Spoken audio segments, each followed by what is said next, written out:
Bunga seperti ini bukan untuk pemula. Kalian merasa kesulitan kan membuatnya? Ini tahapan belajar yang akan saya sampaikan. Kalian mau sampai ke level 5? Tonton video selanjutnya. Target saya, kalian harus bisa membuat bunga mawar dari kentang ini. Kentang adalah media yang cocok banget buat pemula. Karena teksturnya tidak keras dan tidak mudah patah. Setelah dipotong dan bagian sisi luarnya dibagi menjadi 5 bagian. Lanjut, membuat kelopak-kelopak di setiap bagian. Atur ketebalannya supaya bisa ditekuk-tekuk. Sehingga nanti kelopak yang sudah dibuat ini bisa terlihat mekar. Alat yang saya gunakan adalah pisau garnis berbentuk kotak atau disebut juga pisau buntung. Supaya saat membuat kelopak ini tidak patah, gerakan pisau maju mundur sambil digerakkan ke bawah. Untuk layer pertama sudah selesai. Kita lanjutkan untuk membuat kelopak-kelopak di layer yang kedua. Tetapi sebelumnya sudut-sudut yang ada dirapikan atau dibulatkan. Untuk pemula, cara memotong seperti ini walaupun terlihat mudah, aktualnya banyak sekali yang gagal. Karena salah memegang pisaunya, cara memotongnya, dan posisi pisau saat memotong. Lanjutkan membuat kelopak di layer yang kedua. Kelopak di layer kedua dibuat lebih tipis dibandingkan dengan layer yang pertama. Membuat kelopak yang saya contohkan ini tidak dibuat berdasarkan pola. Yang penting kelopaknya lebar-lebar, kemudian saling menumpuk dengan kelopak-kelopak sebelum dan sesudahnya. Kenapa membuat mawar seperti ini tidak cocok untuk pemula?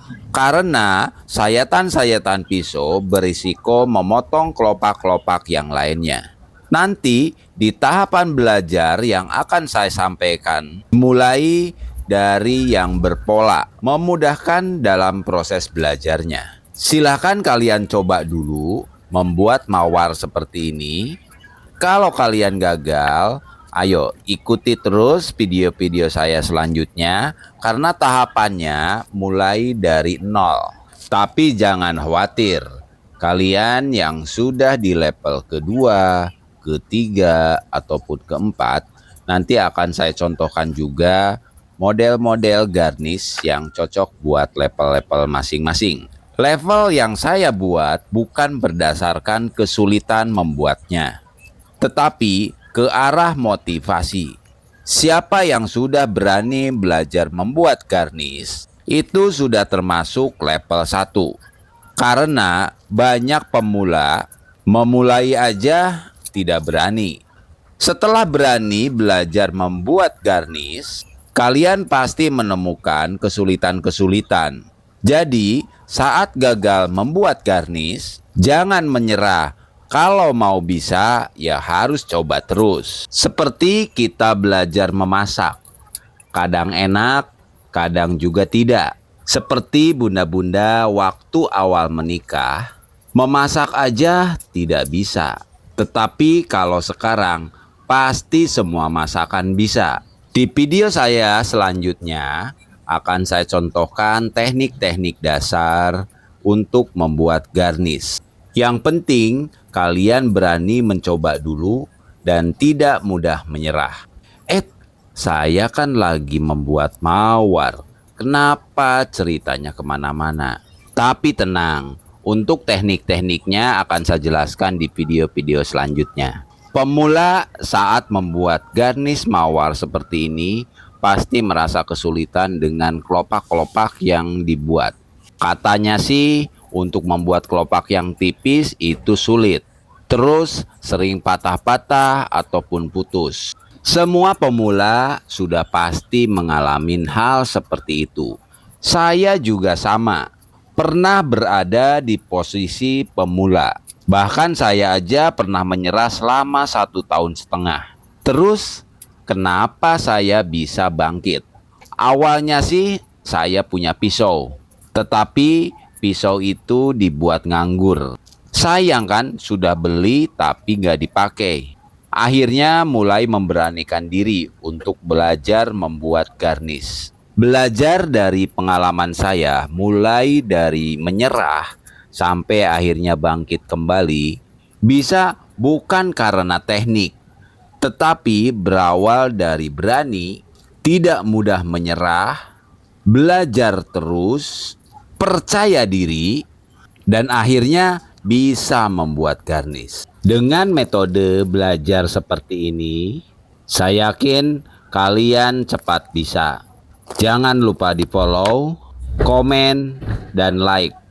Bagikan video ini ke teman-teman kalian. Siapa tahu sedang membutuhkan pelajaran-pelajaran atau tutorial-tutorial garnish untuk pemula. Untuk membuat garnish seperti ini saya contohkan alat-alat yang saya gunakan.